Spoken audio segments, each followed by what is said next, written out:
Hey dreamers, if you've had a paranormal encounter that you'd like to share with the show, you can write in or record a message using your phone and send it to somedreamland@gmail.com. Or you can follow the link in the show notes to use our voice message system. If you're enjoying the show, please don't forget to follow, subscribe, rate, and leave a review with your favorite podcatcher. Also, find and follow us on Facebook and Twitter using @somedreamland. And while you're at it, please let your friends and family know about the show, as this will only help to grow our audience and enable us to bring you more quality content in the future. As always, thank you for listening. It is much appreciated.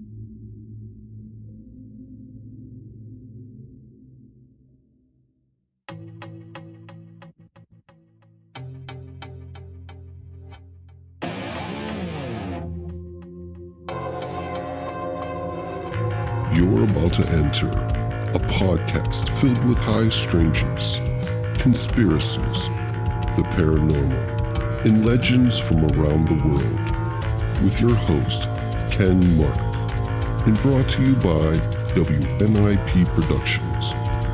This is Somewhere in Dreamland.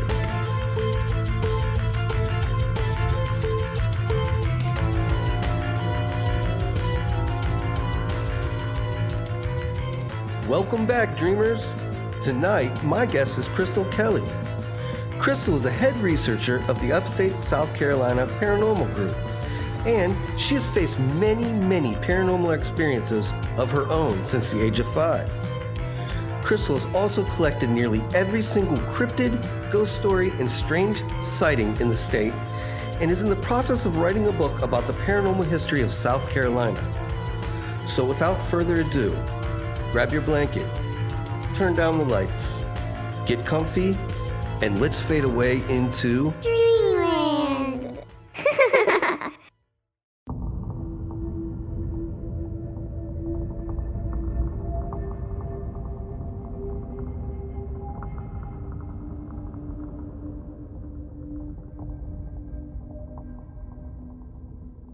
All right, Crystal, how are you tonight? I am doing good, and how are you? I'm not too shabby. Not too shabby at all. Well, hey, you run Upstate South Carolina Paranormal, is that correct? Yes, I do. Well, tell me a little bit about yourself first, and then tell me a little bit about that. Okay, well, here recently I turned 47. I am the mother of a son who is almost 21, and my daughter is 16. Oh, lucky you. You almost got them all out. I do. I'm a single mom, and I've been a single mom for 15 years. Single moms are amazing, I'll tell you what. It's a job, but I love it. Yep. So about Upstate South Carolina Paranormal, what it's a general term. I assume you guys don't only you don't stick with one subgenre of the paranormal. It sounds like you kind of run the gambit of all of it. Is that correct? We do everything. We started off as basically just going on ghost investigations. We'd have people call us, and we'd go and try to figure out what's going on. And then with my background in science, we started going for the UFOs, looking for UFOs, and then cryptids came in, and a little bit of everything. All right, what is your background in science? Tell me about that. Astrophysics. Oh, really? Yes. You have a degree in astrophysics. I am working on my degree in astrophysics. That's pretty awesome. 5th year. That's a long-term commitment there, isn't it? Oh, yeah, it is. And it is very challenging, but I like a challenge. Yeah, who doesn't, right? If you don't like challenges, then just watch TV, right? Exactly. I don't even own a TV. I couldn't tell you the last thing I really watched on. Yeah, I could. I'm lying. I watched that Hulu Sasquatch episode show, and it was pretty disappointing. But yeah, well, I watch stuff that I have on my tablet or the computer, but no TV. Period. In my life. I read more than I watch. So I do too. I have an extensive library. Awesome. So, what is your favorite genre of paranormal? I would have to say it used to be ghost hunting, but the cryptids have really piqued my interest because a lot of sightings have been within a 5-mile radius of my house. Really? I'll tell you, that's my favorite too. I love the cryptids. Cryptozoology is my stuff. Well, with the ghost thing, I'm thinking, okay, because a lot of things can be explained when it comes to hauntings. And the cryptids, they're living creatures that we have not either discovered or seen in years. So it's living. Right. I mean, if you think about it, the gorillas were cryptozoological animals until they were discovered. You know, everybody thought they were not real. So exactly, and the Tasmanian devil. Was that Jane Goodall that yes, she done that whole thing with the gorillas and stuff out there in Africa, I believe it was. Yeah. All right. So when you guys are out, like say you're out Bigfoot hunting, what kind of tools do you guys use? Well, we have of course our cameras. And then we have, we're trying to find, you know how criminologists will go into a crime scene and they use the concrete or whatever to do the plaster cast of the feet? Yeah. Or something's found. We're trying to get that so we can get like maybe a casting of footprints. Okay. And then around the areas where we're seeing, we actually will go door to door knocking to see if anyone else has seen something. All right. When was the last time you guys saw a Bigfoot or had experienced a Bigfoot? I would say maybe 2 to 3 weeks ago, I was taking my son to work, and it was early in the morning. And there's a stretch of road that's near my house that runs by a creek and everything, and I could have swore I saw something. It was on 2 feet, and I would say maybe 9 to 10 foot tall, running through the woods. But of course, I didn't have time just to pull over and go see what was going on.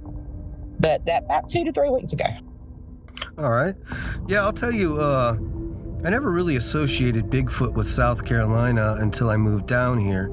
I'm originally from Ohio, and let me tell you what, that is one weird place. There is so much going on there that it isn't funny. Yeah. But when I moved down here, I never really, I heard there were a couple sightings here and there and never really associated with it, but there's a heck of a lot of pine forest here. Yes, and, there is. And that's nice shade. That's good stuff, right there. That's home. Right. Now, we were on a ghost investigation last year, about summer of last year. And Daniel, one of our investigators, we were at the river, and he came back to base camp, and he said, I'm telling you, I seen something about 10 foot tall darting through the woods. Well, we automatically thought we were on a ghost hunt. Maybe it was a ghost, but now thinking back, we were wondering, did he see what they think is Bigfoot? Right. What areas do you guys explore when you go out? Okay, well, we're in the upstate of South Carolina, so we've been to Pelzer, Anderson, Greenville, of course, Powdersville, which is where I live, and all the surrounding areas. All right. Because I've read at least 10 sightings of this thing within the past 2 months. Oh, wow. And they all seem to travel the Saluda River. Okay. Well, yeah, when I talk to people about Bigfoot, that seems like water in general is a big theme, it makes sense because that's they kind of map their way with that, and there's food right there. Yeah, well, Indians mapped their way with the rivers back in the early times. So who knows? Some people ask me, could this be a shapeshifter? Could it be, or what they call the Wendigo? And I'm like, I'm not sure, but I'm going as it's being Bigfoot. Yeah. So that's your thought. Do you think it's a flesh and blood creature? I think it is. All right. I think it is. Because I know about 5 years ago, we seen what we thought looked like a chupacabra. And that was cool. down in Anderson. And then once getting to research and everything, back in 1945, there was werewolf sightings in Anderson County. Yeah, I was going to ask you about that.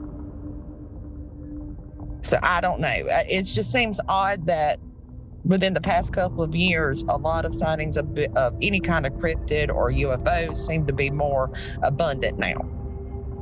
Okay. Yeah, I literally come from Werewolf Alley up there in Ohio. You know, Ohio, Pennsylvania, Michigan. That's Dogman Werewolf area there. Right. That's one of my favorites. Yeah, I mean, it's so interesting. It is. I agree. And there's a lot of different things instead of, oh, it's a ghost. Well, that's a dead thing, but something live running through somebody's yard. That's more interesting to me. Yeah, I agree with that. I agree with that too. Well, how long have you been at this? Okay. Since I was 5, so 42 years.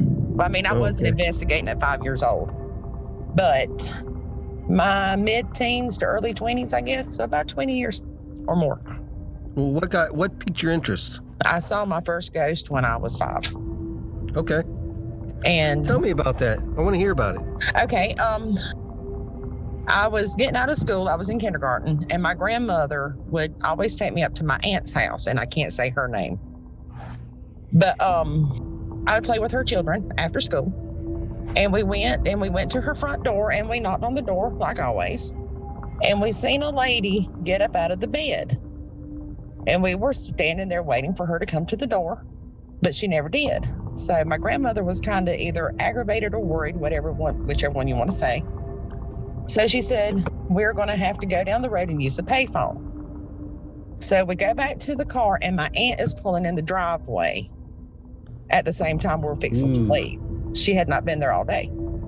That's creepy. So my grandmother said, oh, well, it must have been a ghost. Well, at 5 years old, it terrified me. Right. Terrified me. So when I got a little older, I done research.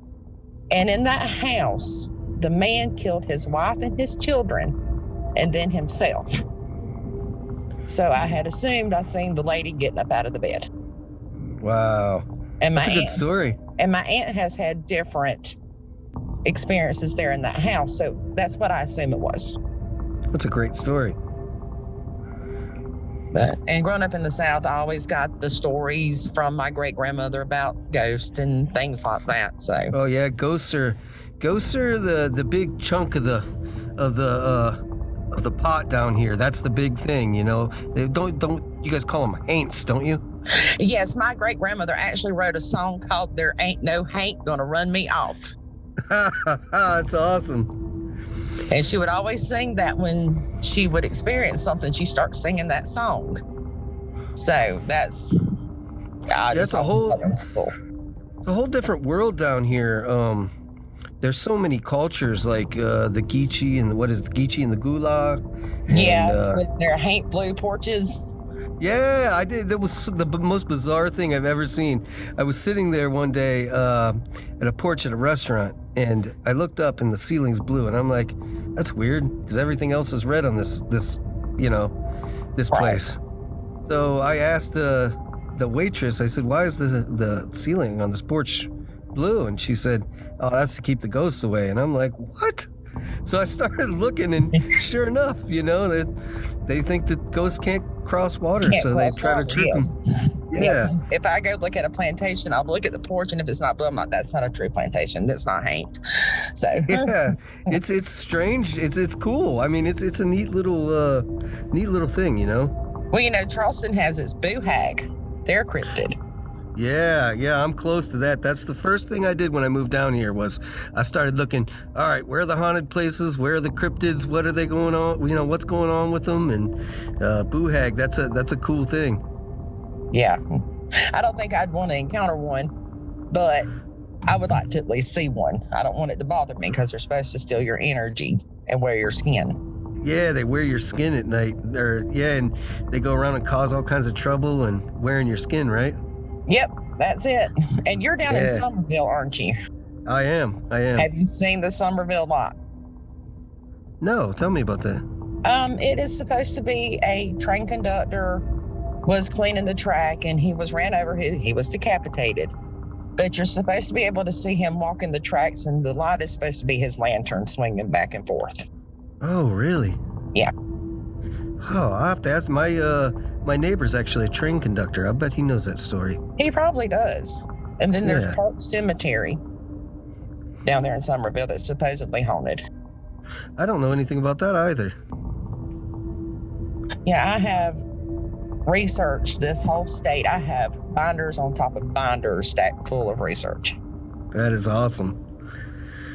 I know I was sitting waiting to pick my kid up from work one night, and my kids had me playing this damn Pokemon Go game, and I kind of got hooked on it there for a while, because it got us all out together, and we were having fun with it. And right, yeah. I was sitting there waiting, and he works right next to a Walmart,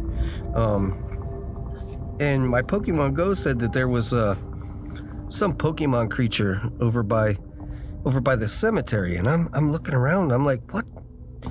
A cemetery? It's like supposed to be right here.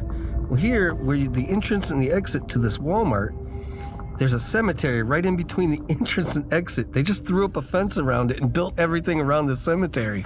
Oh, wow. And I'm like, that is the craziest thing I've ever seen, I think. So I'm like, that thing's got to be haunted, man. That would make me mad if I was a ghost, Right, yes. Walmart doesn't care. There's a Walmart up here. The haunted place used to be called Children's Graveyard. Well, Walmart came in, bought the land, dug up all the graves and put them in a mass grave, threw a couple of headstones around it, and built a parking lot. Wow. Yeah, it's crazy. I don't understand it. No respect. None whatsoever. But the state let them do it too, so there's no respect there either, That is true. They're making their money, so they don't care. Yep. So what do you know about this werewolf in Anderson?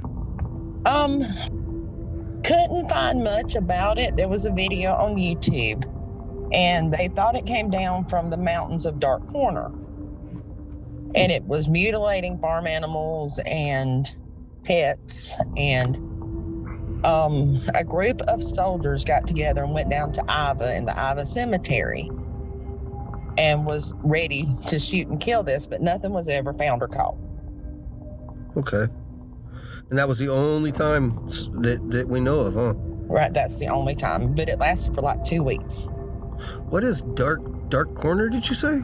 Yeah, it is Upper Greenville County, and supposedly it's called Dark Corner because during the Civil War, the people up there were Union supporters, and the Confederate soldiers would never go to Dark Corner because they were afraid they were going to be ambushed. Ah, gotcha. But it's up on Table Rock, Poinsett Bridge, all that. It's up in that area. Okay. Well, how long has USCP been an organization? On Facebook for 2 to 3 years. I've had this team that I have right now for 5. Okay. But all in all, about 15 years. And how often do you guys meet? We try to meet at least twice a month, but when COVID hit, a lot of people were scared to get together. So we're just now going back out into meeting up and having our meetings again. So makes sense. Most of us are vaccinated.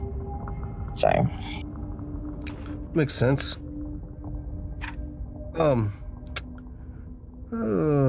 What do you guys take new members if somebody was interested in joining? We actually do, and I told you on Messenger what happened the other night. That was 3 humans. So they're no longer on the team because I have a certain set of rules, and that is not one of them. You don't do that. I don't blame you for that either. I wouldn't put up with it. But we take new members all the time. Okay. All the time. And I'll train them. And what I do is I have folders with notes and stuff that you should know, and I give it to the new members. And if they want to continue, I'll take them out, train them at some haunted location, not really a investigation per se, but just training to let them know how we do things. And then if they want to continue, they're a full-fledged member. And what kind of equipment do you guys have for ghost hunting? Okay, we have a ghost box, we have thermometers, we have digital cameras, digital audio, camcorders, EMF detectors, basically just the run-of-the-mill stuff because I'm not very good at this high-tech stuff. I'm getting there too. I'm to the point where I got to ask my kids how to do stuff. I have to ask my son, hey, can you please show me how to do this? Yeah. Yep. So So I know every team is different and every person is different. What is your approach personally, and then what is the team's approach to an investigation? Meaning, are you upfront? Do you go into an investigation being skeptical, or middle of the road, or do you just go full on in and wing it? What is your approach? I am a skeptic for the most part on the hauntings. Okay. I think 80 to 90% of it can be explained by something natural going on. Okay. But I will, I'll interview the client, go by their experiences, and then I will do a walkthrough before we even investigate. So if they're hearing bumps, I'm going to listen to their pipes or their air conditioner, or if something's moving, is there an air vent there first? And then if I think it can be explained, I'll tell them, I think this is what's going on, but if there's no explanation, I'll bring my team in and we'll go full force. Right. Like we had an investigation where the lady was talking about she's seen shadows of fingers going across her walls and all this. And then I go to her house to interview her. She has deer heads on her wall. And she lives at a main road. So when the headlights are coming through, it's going to cast shadows on those antlers. And it's going to look like fingers. Yeah. There's a lot to stuff like that. And I think that just a flat out, if there actually was a haunting, it would be a little easier sometimes than trying to debunk everything. Right. Now, if I'm going into a place and there's this woman that just appears in front of me, okay, then yes, you're a ghost. Yeah. But hearing voices, sound travels. I got to interview, my first interview was with Dr. Brian D. Parsons. Mm-hmm. He's an OG in the game. He's been around since before everybody else. I'm talking like the big TV guys. I have one of his books. I have one of his books. Yeah, great guy, man. Great guy. And he said something that kind of stuck with me. He said, I asked him the one piece of advice you'd give a new investigator, which is a question I like to ask everybody. And he said, just remember that you're not going in there to investigate a haunting. You're going in there to investigate the story of a haunting. And right. I was like, wow, that's pretty good, man. That's pretty good. Yeah, you always go into thinking, okay, this is not going to be haunted. And then you wait for the stuff that shows you, okay, this might be. So what's the most crazy piece of evidence you ever got from a haunting? Actually, it was in my own bedroom. I was hearing some things, and so I just started snapping pictures. And there above my computer now, my walls were solid blue. But there was a huge pink orb floating next to my computer. Nothing was on. And I was just snapping pictures. Now, if it had been white, I would have said dust, but this is pink. How big would you say it was? Probably about the size of a saucer. Okay. Have you ever had any other experiences in your house, in your bedroom? Well, my mother's house, my dad died in the home. And so we decided what paranormal investigators call dead time, that we were going to do dead time in the bedroom. So I set a pack of cigarettes, which was his favorite brand, and a candle, and my K2 meter up on the thing, and I was snapping pictures, and you can see the face of a man behind the candle. Ooh. I'll have to send those pictures to you through Facebook so you can see them. Yeah, I'd like to take a look at them for sure. But we went to an orphanage. One of my co-founders, he passed away a few years back. We went to this orphanage and I heard something growl behind me. The orphanage was old. It had a well in the basement, and I was standing at the basement and something growled. Ooh. And it could be heard throughout the whole house. That's creepy. I'd probably been gone. Well, I was hollering Jason because I was by myself, which is one of my rules not to be. But the house was so small, couldn't really fit a lot of people. And I hollered, Jason, could you come down here? And he got down there, and there was nothing in there but me. So I don't know what that was. So let me ask you this. What creeps you out the most? Out of everything, what creeps you out the most? Paranormal or just everything? Paranormal. Let's say paranormal. Probably the sound of a baby crying. Oh, yeah, that's creepy. Little kid stuff is creepy. Yeah, because we were at the children's playground and we heard kids singing Ring Around the Rosie. Nope, I'm gone. I See ya. was very unnerved and I went to my car. You could already tell I wouldn't be a good person to put on your team. I'd have been gone. I was like, no, I'm good. I'm going to the car now because I don't want to hear dead children singing to me, but thank you. Oh, yeah, no joke. I'll tell you, there's two things I don't mess with when it comes. Actually, I don't mess with at all, and that is dolls. I don't like dolls. I don't care if they're haunted or not haunted. I don't like them either. They just chill me to the bone, man. And I don't like garden gnomes. I had an experience with a garden gnome once, and that did it for me. Now, my best friend doesn't like garden gnomes either. She just says they're creepy looking. They are creepy. I know when I was little, I had one doll my whole entire life, and it was a Raggedy Ann doll. And I was creeped out by that thing from the get-go. And then years later, you see this Annabelle, and I'm like, I'm so glad I got rid of that thing. So what's the most terrifying encounter you've ever had on an investigation? I'm talking cryptids, I'm talking ufology, ghost hunting, any of it. Okay, let's see. I went to this barn, and it was me and 4 other investigators. And I was taking pictures, and there was 4 of them. The 4 were standing at one of the doors, and I just snapped a picture. Well, this was before we could take them and get them printed out at Walgreens or Walmart. So I had to take it to have it printed, and then go pick it up. And when I got the pictures back, there was 5 in the picture and not 4. Oh, yeah. That's no good.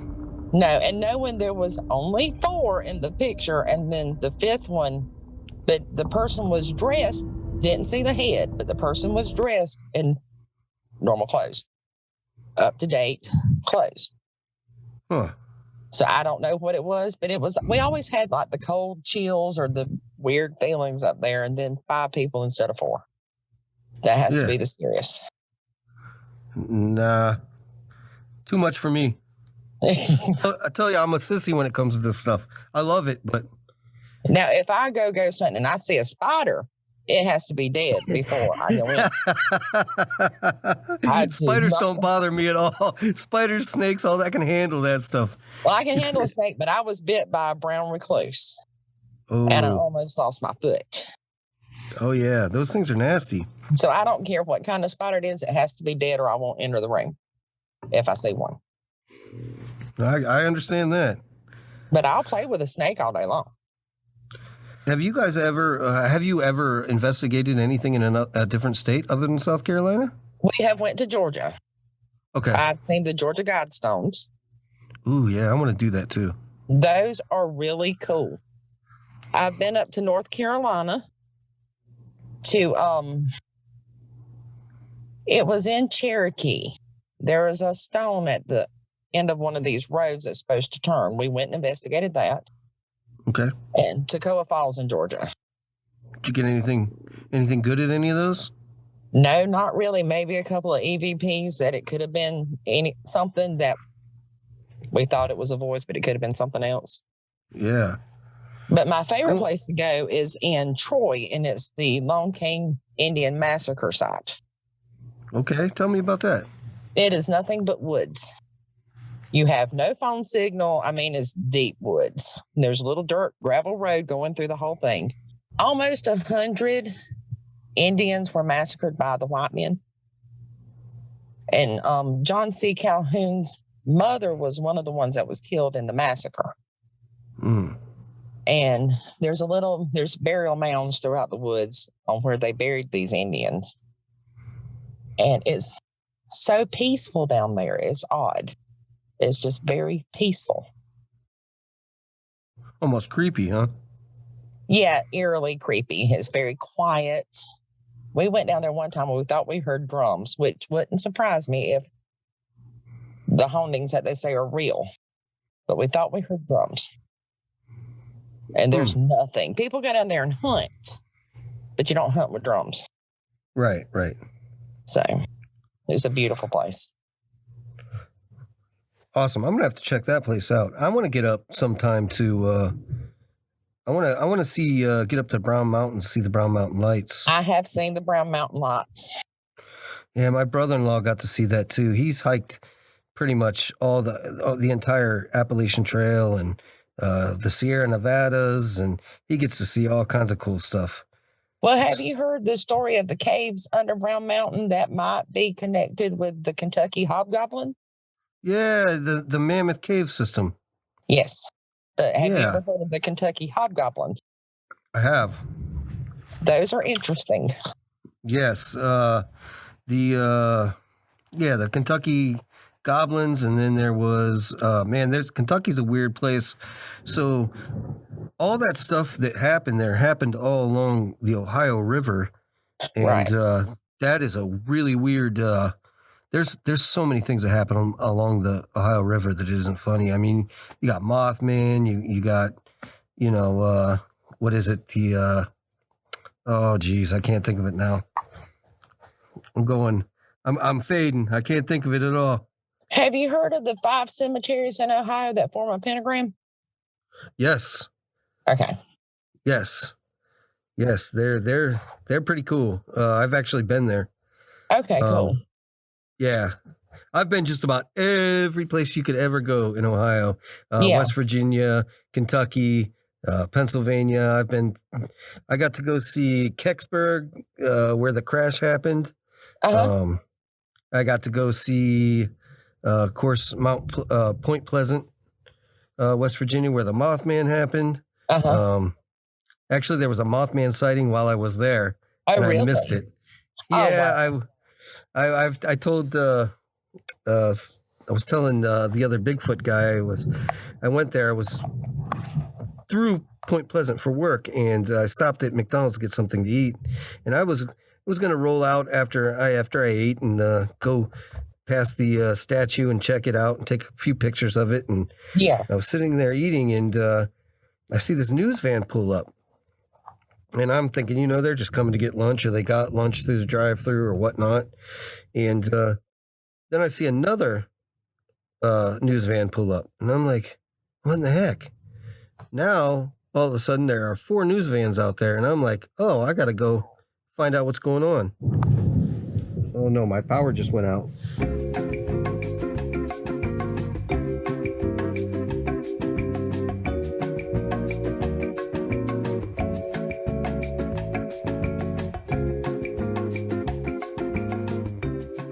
Hey, are you back?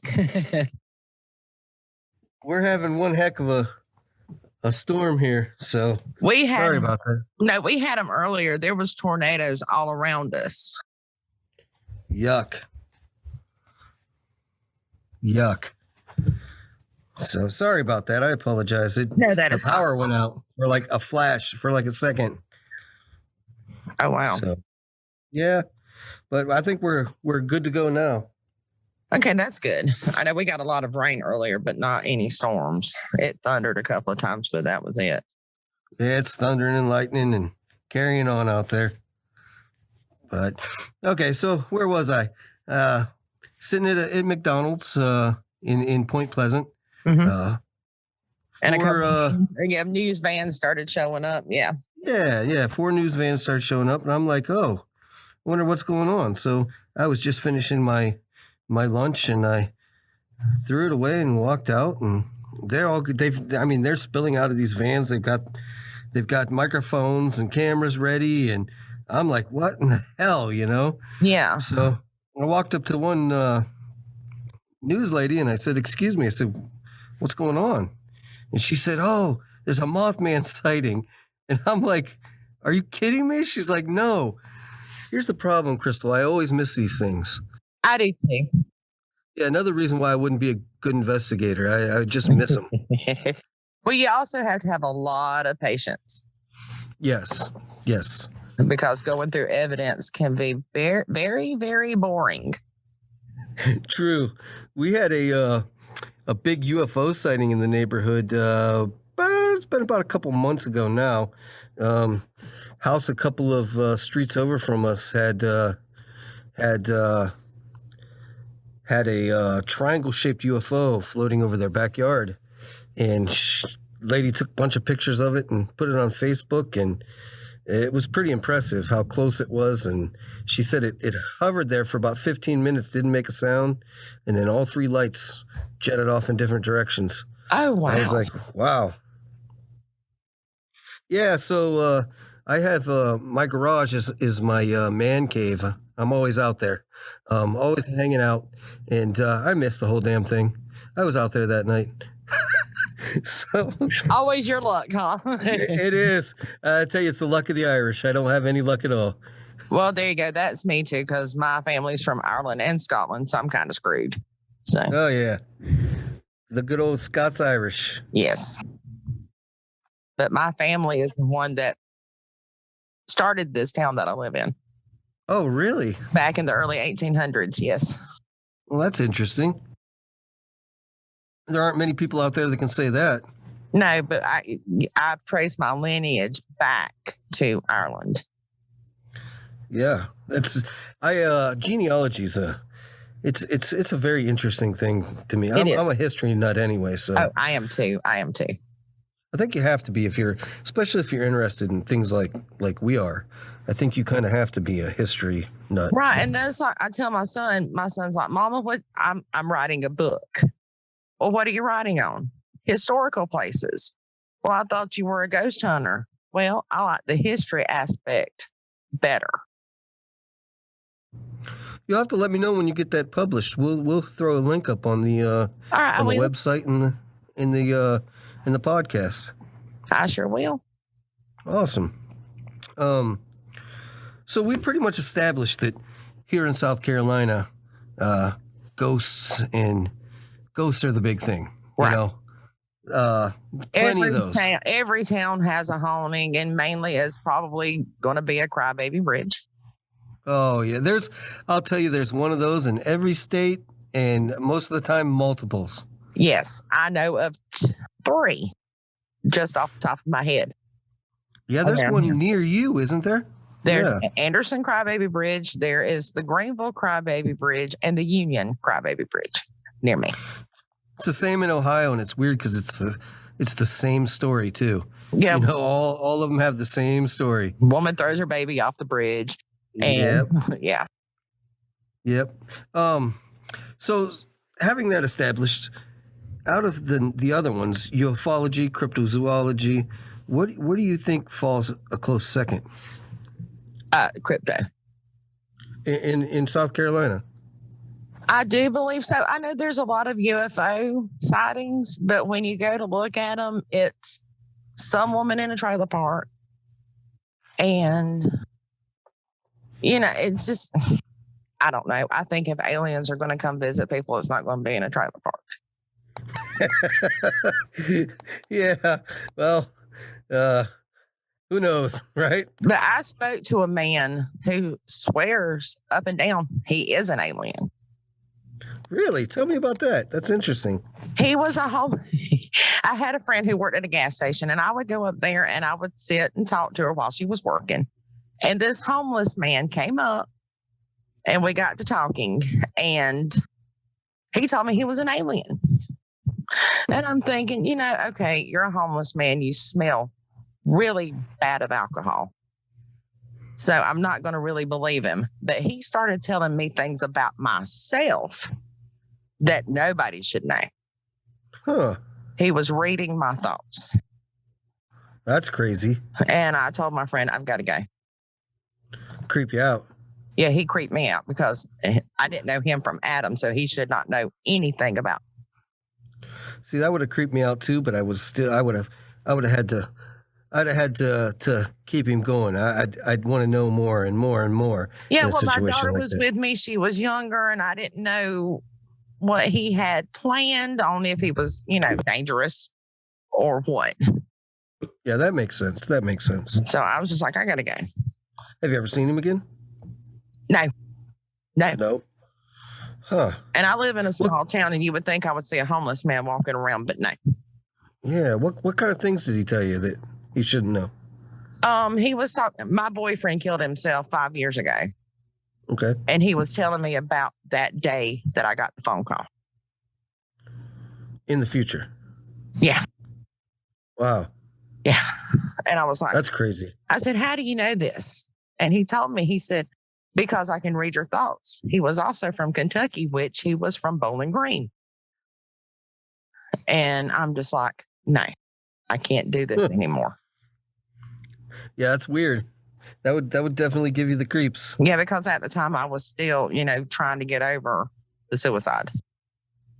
Right. And then someone come up and tell me, yeah, no, I'm good. Bye. Right.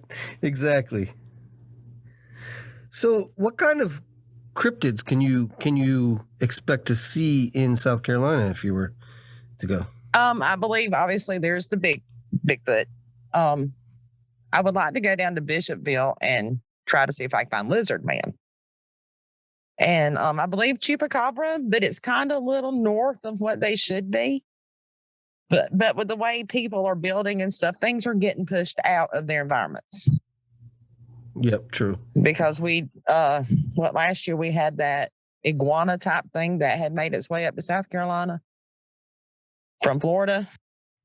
Oh, I didn't hear about that. And it was very aggressive, and they were telling people to watch out. If you spot it, just call the DNR and they'll come and remove it. But it's like 4 to 5 foot long and very aggressive. So, I mean, things get moved out of their environment, so there's no telling what you might find.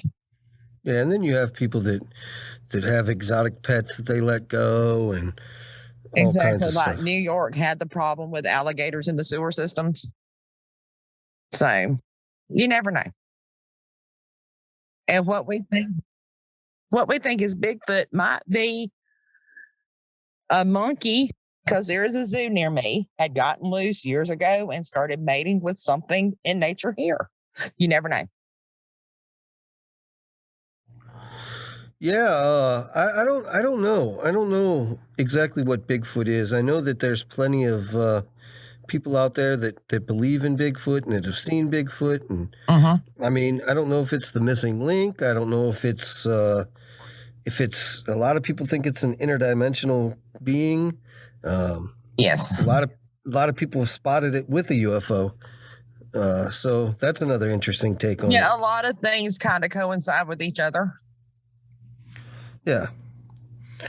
I know I've heard theories of the reason why Bigfoot is so elusive is because of the cave systems. They're able to escape through cave systems. Right. I don't know how much evidence there is, to back that up. But it kind of makes sense because primates are smart. So, it makes sense maybe. Yeah, I mean, hey, we're never going to know until we are face to face with one and or have one, Right. And hopefully it's not vicious and we can actually just take it. But with being in the United States, if anyone caught one, we would just do testing on it and kill it. Yeah, true. That is true. I mean, I don't understand why kill something. Learn from it. So when you guys go do an investigation of any kind, you guys obviously your history, not like myself, do you guys do digging into the history beforehand? We do. We try to find a deed on the address to see what has happened on that land before. We talk to neighbors to see if maybe that one person doesn't know, another person has a story of what went on. We do as much research and find as much as we can. All right. When is your next investigation? Actually, it will be May 15th, the Saturday after Mother's Day. All right, and you guys keep that posted on your website? Yes, I do. I post it. Yes. All right. Do you ever post evidence on your Facebook page? Yes, if we ever find any, yes, we do. Okay. Well, now, if we're given permission by the client, we don't Got ya. post. If they tell us not to, we don't post. Now, if you go in, have you ever been into a place that you've found to be haunted? Somebody calls you and you go in and you're like, yeah, this place is haunted. Yes, as a matter of fact. Of course, I can't reveal the client's name. It was in a neighborhood next town over. And they called us and they told us we can be sitting there late at night and things will start flying across the room. And they hear voices. They were scratched. So we're like, okay, we'll come out there. I'll bring a small team out there. And we were sitting there in the living room and a teapot flew off the bar and shattered in the floor. They didn't have any animals because at first I would have thought, okay, maybe there's a cat because cats don't like anything on counters. Yeah, cats are jerks. Yeah, cats are jerks. But there was no explanation whatsoever for that teapot picking up and flying. How far do you think it flew? Probably 5 to 6 feet. Yeah, that's even pretty far for a cat. I mean, you think of teapots are usually heavier and Yeah, because it was one of the ceramic ones.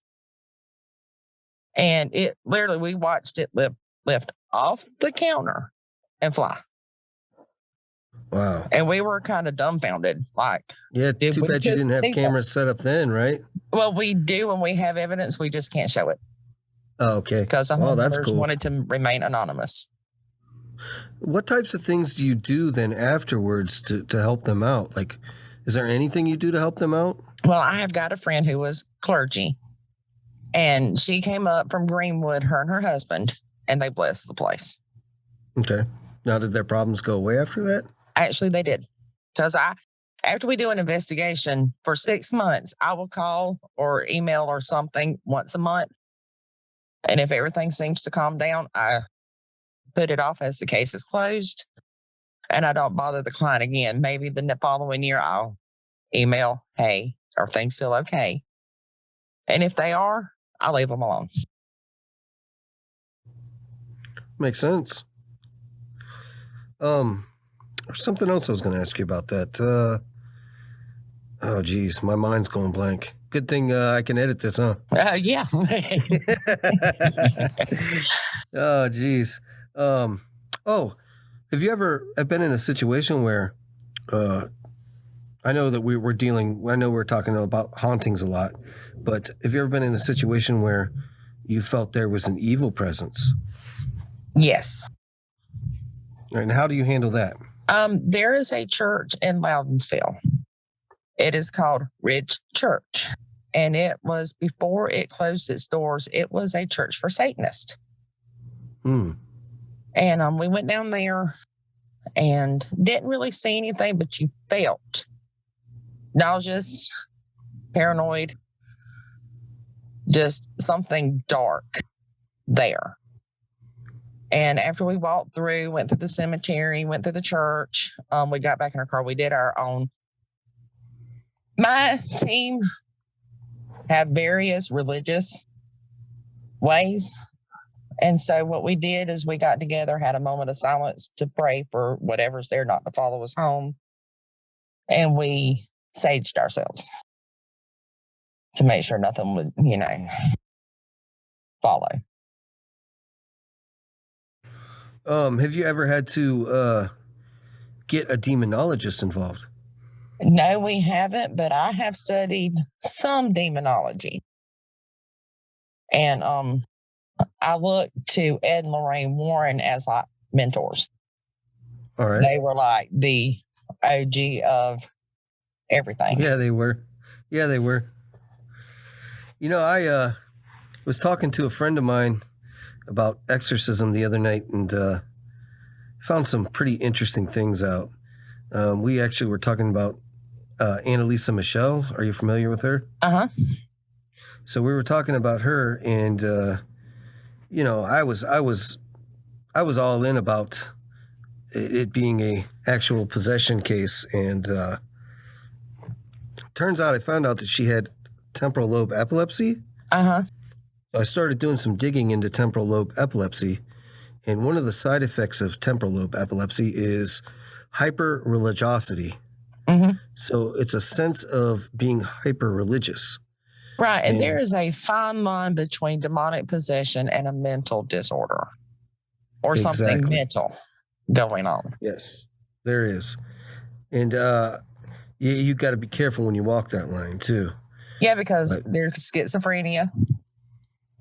And if by chance it is 100% a demon, you definitely have to be careful. Yes.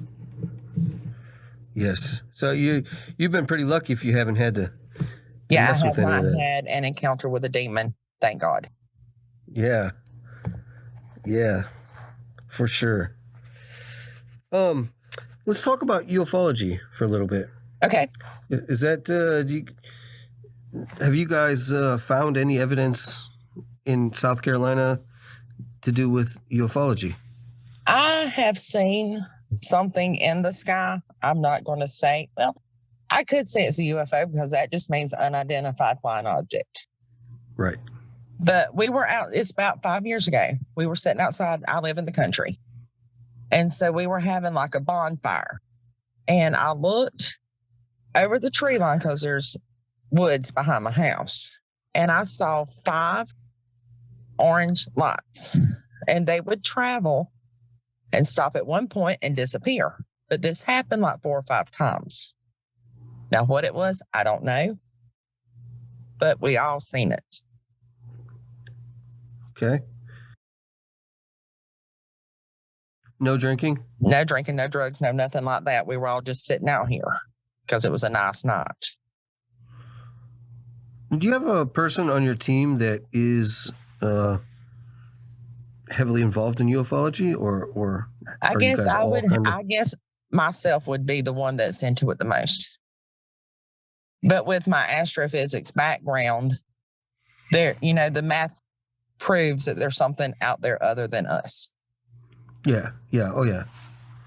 I think we'd be silly to think that there wasn't.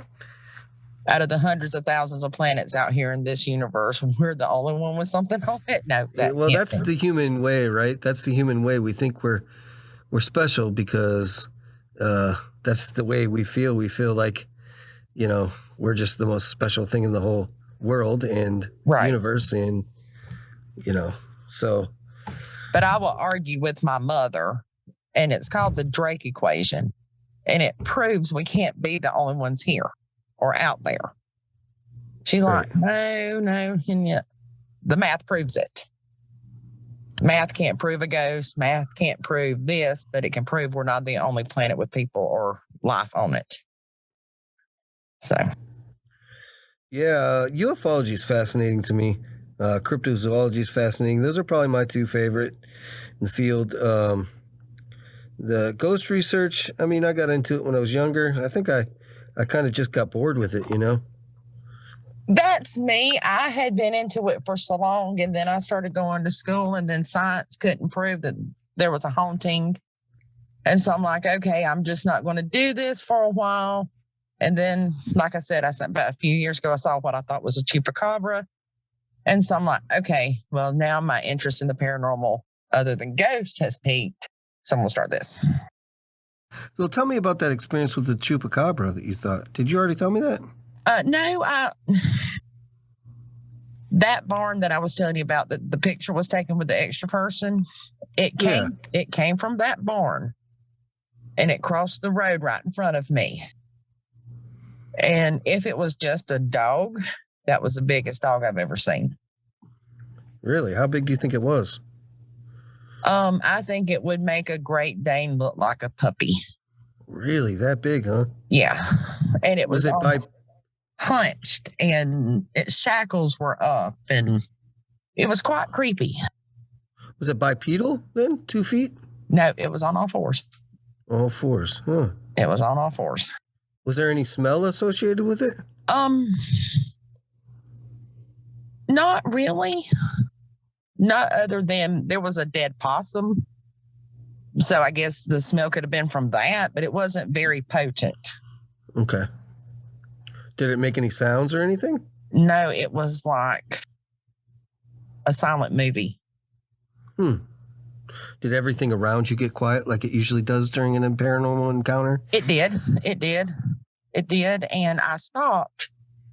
And it was during the summer, and you could not hear any crickets, nothing.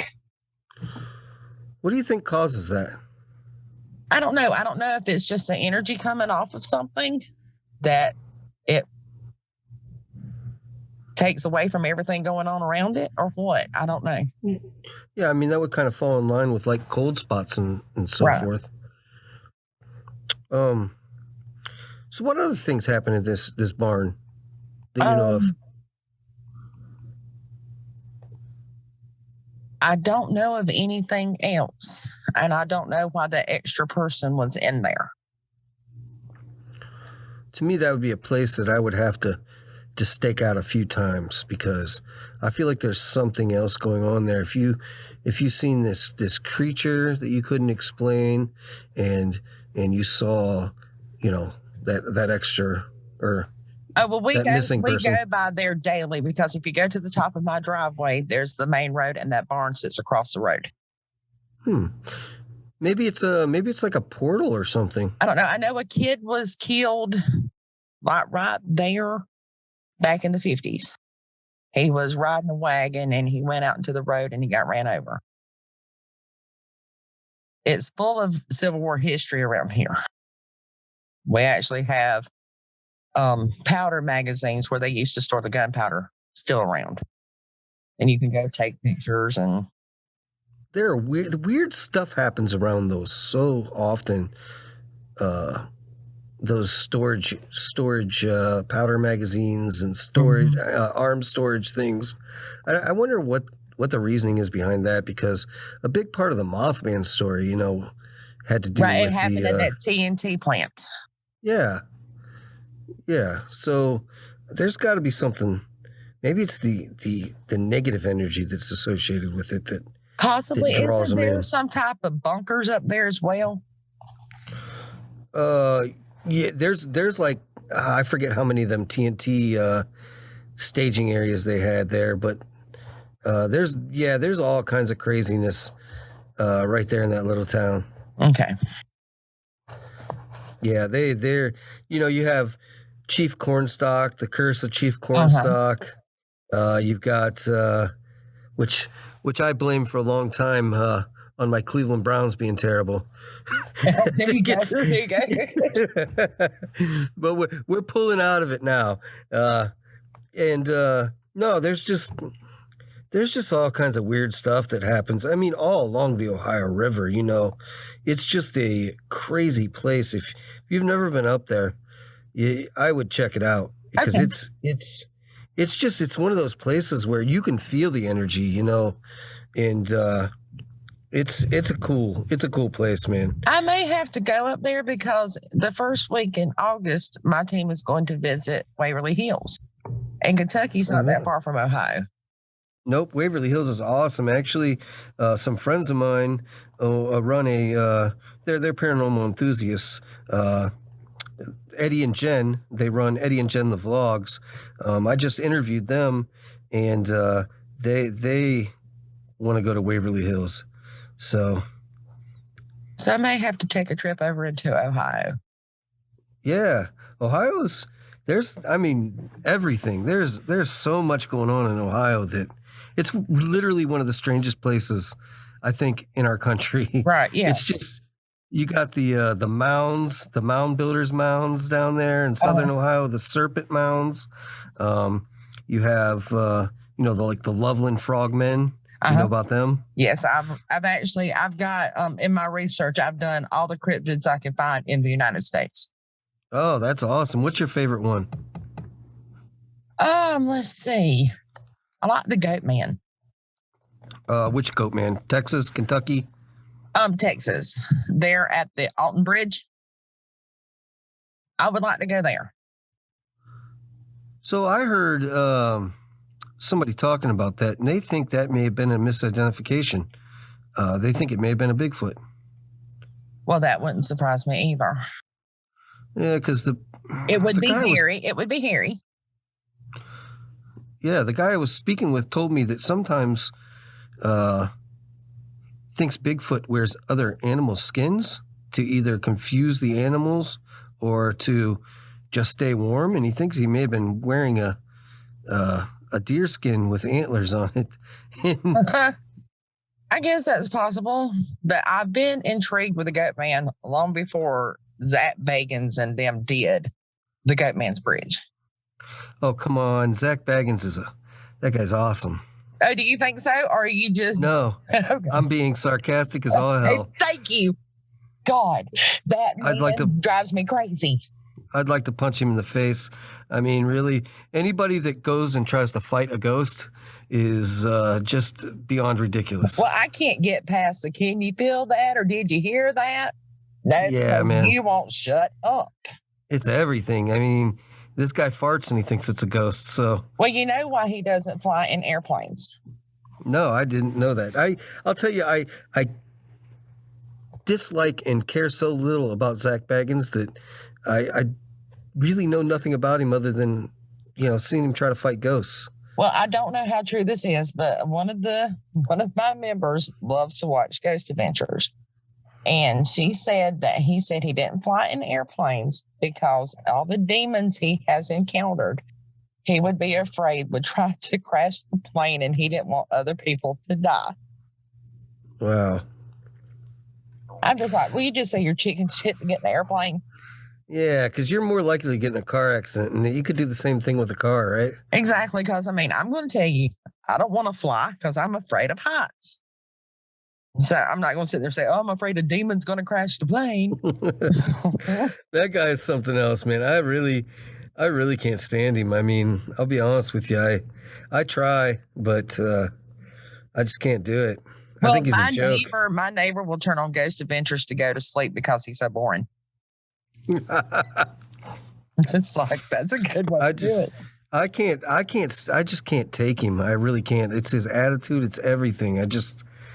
I don't know. Our personalities definitely clash. So yeah, and if I watch a ghost show, it's going to be Haunted Highways with Jack Osborne because they do a lot of cryptids.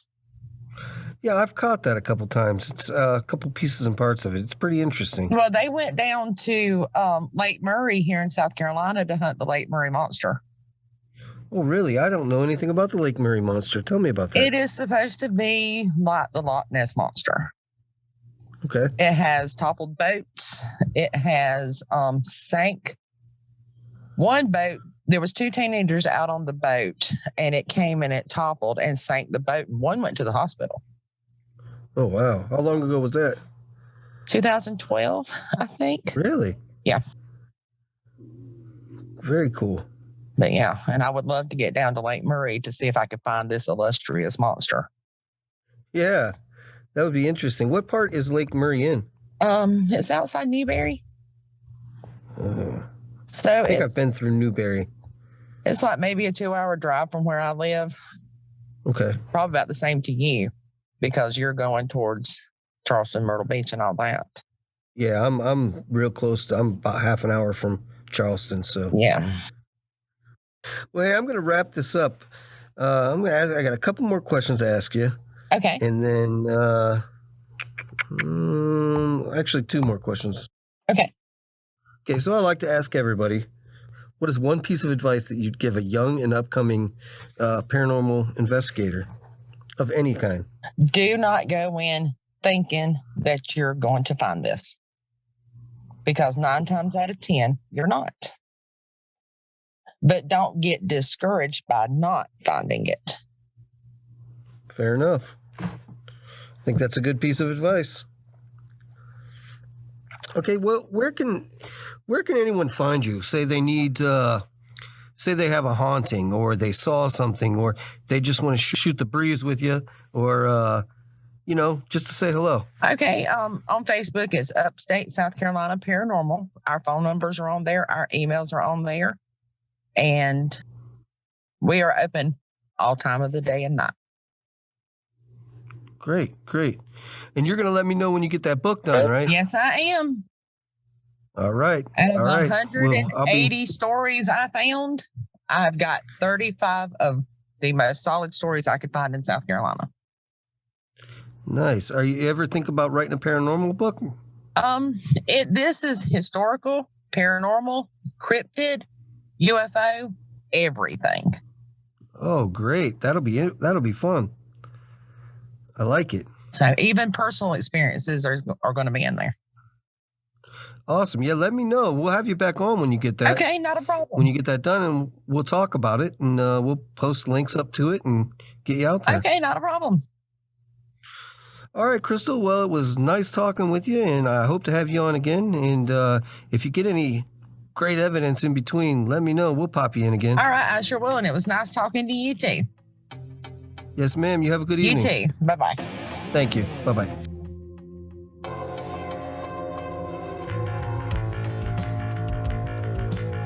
Well, that about does it for Dreamland tonight, dreamers. If you like the show, please remember to hit the subscribe button and feel free to leave us a review. Thanks again for listening, and good night.